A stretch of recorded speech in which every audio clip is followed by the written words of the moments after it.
আপনি কি অনেক বড় ambitious গোল নিয়ে বসে আছেন এবং অ্যাচিভ করতে আপনার কষ্ট হচ্ছে এবং আপনি কি মনে হয় যে আপনি কখনোই অ্যাচিভ করতে পারবেন না? যদি এরকমই হয় তাহলে এই ভিডিওটি শেষ পর্যন্ত দেখুন। আমি আপনাকে দেখিয়ে দিব কিভাবে আপনি আপনার ambitious গোল অ্যাচিভ করতে পারবেন। প্রথমত আপনার সামনে একটা ছবি দেখা যাচ্ছে। এই ছবিটা কি আপনি আঁকতে পারবেন? এই ছবিটা আঁকার জন্য যা স্কিল দরকার তা আমি আপনাকে এখনই দিচ্ছি। আপনি কি এই বক্সটা আঁকতে পারবেন? অবশ্যই পারবেন মনে হচ্ছে। সো এই বক্সগুলো যদি হাজারো বক্স মিলে কিন্তু এই ছবিটা হয়, যেটাকে পিক্সেল বলে। এখন আপনি বলবেন যে, "মুনিম, তুমি বলছো যে আমি বক্স আঁকতে পারলে এই ছবিটা আঁকতে পারবো?" হ্যাঁ, পারা উচিত।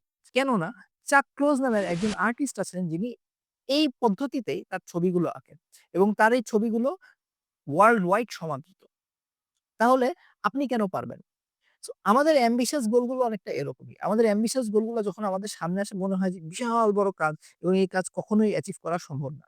আসলে সম্ভব যদি আমরা চাক ক্লোজের মতো প্রবলেমটাকে কিভাবে সলভ করা যায় সেভাবে চিন্তা করি। আমাদের স্কিল যেমনই হোক না কেন, আমরা যদি প্রবলেমটাকে রাইটলি হ্যান্ডেল করতে পারি, তাহলে অবশ্যই সেটা সলভ করা সম্ভব। কিভাবে?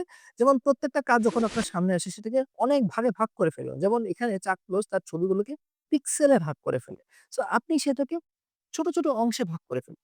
দ্বিতীয়ত ওই অংশগুলোকে জেতার চেষ্টা করবে। অংশগুলোকে উইন করার চেষ্টা করুন। প্রত্যেকটা অংশ যদি ঠিকমতো উইন হয় তাহলে সমন্বয়ে একটা ছবি তৈরি হবে এবং রাইট ছবিটাই তৈরি হবে।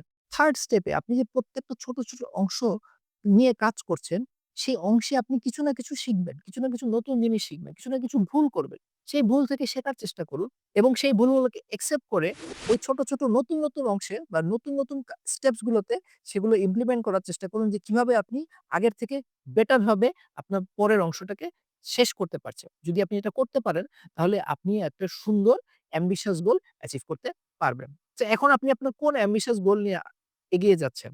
কমেন্ট সেকশনে আমাদেরকে জানাবেন।